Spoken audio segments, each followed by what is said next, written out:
নমস্কার বন্ধুরা, আমি আলপনা সিম্পলের টেস্টিতে আপনাদের সবাইকে স্বাগত।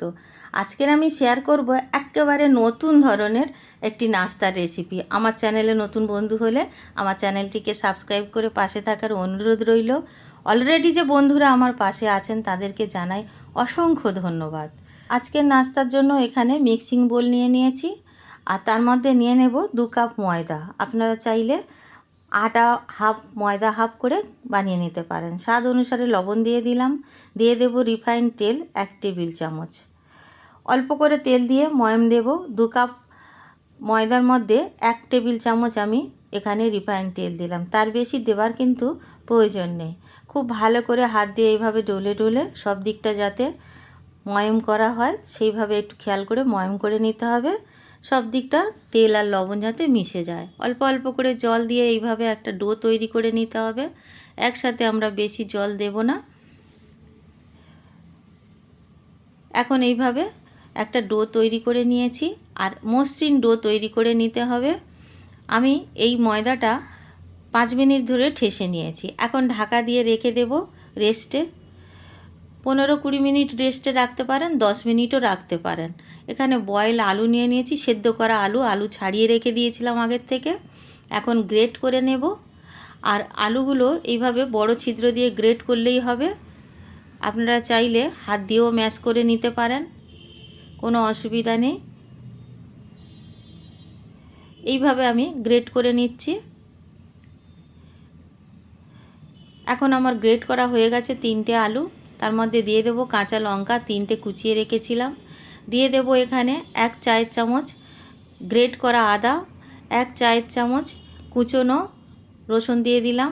কিছুটা আমি ধনিয়া পাতা কুচি দিয়ে দিলাম 1 মুঠি মতো। চাট মশলা দিয়ে দেব হাফ চায়ের চামচ। গোলমরিচের গুঁড়ো দেব 1/4 চামচ। স্বাদ অনুসারে লবণ দিয়ে দেব। গরম মশলার গুঁড়ো দিয়ে দেব হাফ চায়ের চামচ। এখন ভালো করে মিক্স করে নেব। মশলাটা সব দিকে যাতে যায় সেইভাবে মিক্স করে নিলেই হবে।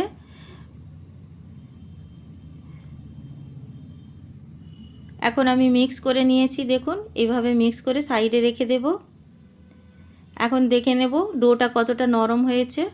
আর দেখুন ডোটা বেশ নরম হয়ে গেছে। এখন আমি আরেকবার একটুখানি ঠেসে নেব। খুব বেশি ঠাসা করার দরকার নেই, একটুখানি ঠেসে নিলেই হবে। এখন লেচি কেটে নেব। 2 কাপ ময়দাতে 6টা লেচি হয়েছে। আপনারা বুঝতে পারছেন কেমন সাইজ হতে পারে। এইভাবে হাত দিয়ে গোল গোল করে একটু চ্যাপ্টা করে সব কটা লেচি রেডি করে নেব। এখন আমি সবগুলো লেচি রেডি করে নিয়েছি। এখানে অল্প অল্প ময়দা দিয়ে বেলে নেব,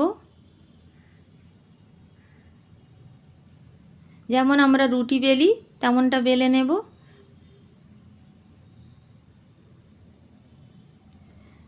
খেয়াল রাখতে হবে সব দিকটা সমান যাতে বেলা হয়। আর কতটা মোটা হয়েছে দেখে নিশ্চয়ই বুঝতে পারছেন, একদম যেমন আমরা রুটি করে থাকি। একইভাবে আমি সবগুলো বেলে নেব। গ্যাস জ্বালিয়ে ফ্রাইং প্যান বসিয়ে দিয়েছি। এখন আমি ফ্রাইং প্যানটা গরম করে নেব। তারপরে দিয়ে দেব একটা করে রুটি। একটা পিঠ হলে উল্টিয়ে দেব। একটা পিঠ হয়ে যাবার পরে উল্টিয়ে দিয়ে আর একটা করে রুটি দিয়ে দেব। আমি একসাথে 3টে করে রুটি বানিয়ে নেব। আবার উল্টিয়ে দিলাম, আর একটা রুটি দিয়ে দেব। এইভাবে যদি আমরা বানাই খুব তাড়াতাড়ি হয়ে যাবে আর সুন্দরভাবে সেঁকাও হবে। আমি ডেলি যে রুটি বানাই এইভাবেই বানাই, তাতে খুব তাড়াতাড়ি রুটি তৈরি হয়ে যায়। এইভাবে একটা একটা করে দেখে দেখে উল্টিয়ে দিয়ে আবারও আমাদের উল্টে পাল্টে ভেজে নিতে হবে বা সেঁকে নিতে হবে। এখন তেল দেব না, জাস্ট এইভাবে সেঁকে রেখে দেব। খুব বেশি করে সেঁকার প্রয়োজন নেই। এখন আমাদের সেঁকা হয়ে গেছে, তুলে নেব। প্লেটের মধ্যে তুলে রেখে দিচ্ছি। একইভাবে আমি বাকি 3টেও সেঁকে নেব।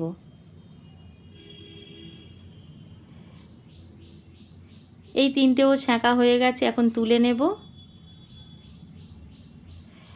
আপনাদের একবার দেখিয়ে দেব যে কেমন ছ্যাঁকা হয়েছে। দেখুন এইভাবে সেঁকে নিতে হবে, খুব বেশি ছ্যাঁকার প্রয়োজন নেই। দেখে নিশ্চয়ই বুঝতে পারছেন। এখন সাইডে রেখে দেব। এখানে একটা বাটির মধ্যে দুটো পেঁয়াজ নিয়েছি, বড় সাইজের পেঁয়াজ স্লাইস করে কেটে নিয়েছি। তার মধ্যে স্বাদ অনুসারে লবণ দিয়ে দিলাম, হাফ চায়ের চামচ চাট মশলার গুঁড়ো দিয়ে দিলাম, কাশ্মীরি লঙ্কার গুঁড়ো কোয়ার্টার চামচ দিয়েছি। খুব ভালো করে মিক্স করে রেখে দেব। এইভাবে যদি পেঁয়াজটা লঙ্কা চাট মশলা লবণ দিয়ে যদি মেখে রাখি, খুব সুন্দর চটপটা খেতে লাগবে। আর এখানে আমি একটা করে রুটি নিয়ে নেব। আলু মশলা যে বানিয়ে রেখেছিলাম স্টাফিংয়ের জন্য, কিছুটা করে এইভাবে দিয়ে দেব। অর্ধেক রুটিতে আমি এইভাবে আলু মশলা দেব, পুরোটাতে দেব না। এখানে আমি ক্যাপসিকাম কেটে রেখেছিলাম, দিয়ে দেব। খুব পাতলা পাতলা করে কেটে রাখতে হবে। এইভাবে আমি দিয়ে দিলাম। পছন্দ না হলে আপনারা ক্যাপসিকাম স্কিপ করতে পারেন। মশলা মাখানো পেঁয়াজগুলো দিয়ে দেব। তারপরে দিয়ে দেব টমেটোর সস। তারপরে সস দেবার পরে আমি কিছুটা টমেটো স্লাইস করে কেটে রেখেছিলাম দিয়ে দেব। আপনারা চাইলে যদি পছন্দ না করেন টমেটোটা স্কিপ করতে পারেন, কিন্তু টমেটো সসটা অবশ্য দেবেন। এখানে আমি চিজের কিউব নিয়েছি, গ্রেট করে দিয়ে দেব। আপনারা চাইলে মজারেলা চিজও দিতে পারেন, আর বেশি কম করে নিতে পারেন। চিজটা আপনারা বেশি দিলে বেশি খেতে ভালো লাগবে। আর এইভাবে ফোল্ড করে দেব। আর কত দুর্দান্ত একটা নাস্তা তৈরি হয়ে গেছে দেখুন। একইভাবে আমি আর একটা দেখিয়ে দিচ্ছি। আলু দিয়ে দিলাম প্রথমে, তারপর ক্যাপসিকাম দিয়ে দিলাম, তারপর পেঁয়াজ দিয়ে দেব, তারপর সস দিয়ে দেব।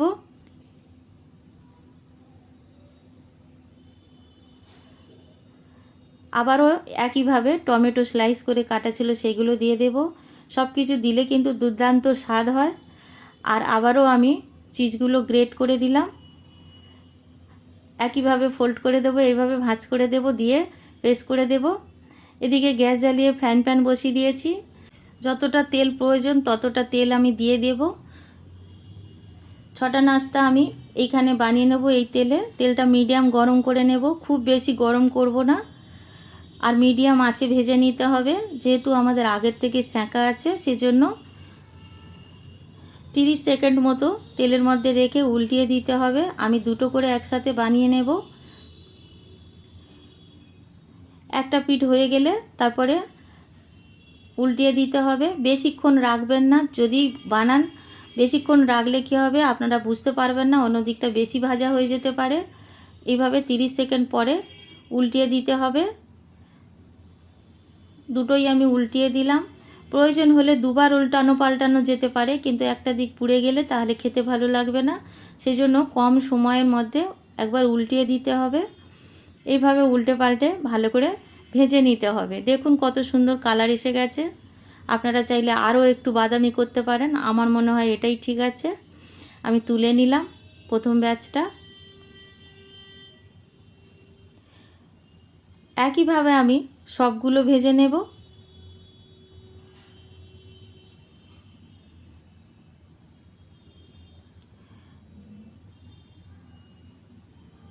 ভালো করে তেলটাকে ঝরিয়ে নিয়ে তুলতে হবে। আর দেখুন আমি লাস্টেরটা তুলেছি, সবগুলো তোলা হয়ে গেছে, একদম তেল বাঁচেনি, সুন্দরভাবে ভাজা হয়ে গেছে। আমি একটা কেটে আপনাদের দেখাবো। বন্ধুরা, আমার চ্যানেলে এমন নাস্তা রেসিপি প্রচুর আছে, আপনারা সার্চ করে দেখে নিতে পারেন। আর কতটা সুস্বাদু খেতে আপনারা বানিয়ে দেখলে বুঝতে পারবেন। আর আমি কেটে আপনাদের দেখিয়ে দিচ্ছি, আর কেটেই সার্ভ করব, তাতে খেতে সুবিধা লাগে। আর দেখুন কতটা দেখতে ভালো হয়েছে। বড় বাচ্চা সবাই পছন্দ হবে, টিফিন বক্সেও দিতে পারবেন, লাঞ্চ ডিনারে খেতে পারবেন, বা ব্রেকফাস্টেও খেতে পারবেন। এমনই একটি নাস্তার রেসিপি। বাড়িতে বানালে কেমন লাগলো কমেন্ট করে জানাবেন। রেসিপি যদি ভালো লাগে লাইক করবেন, শেয়ার করবেন, আর নতুন বন্ধু হলে সাবস্ক্রাইব করতে ভুলবেন না যেন। আজকের এই পর্যন্ত, দেখা হবে পরের ভিডিও নতুন কোনো রেসিপির সঙ্গে। সুস্থ থাকবেন, ধন্যবাদ, নমস্কার।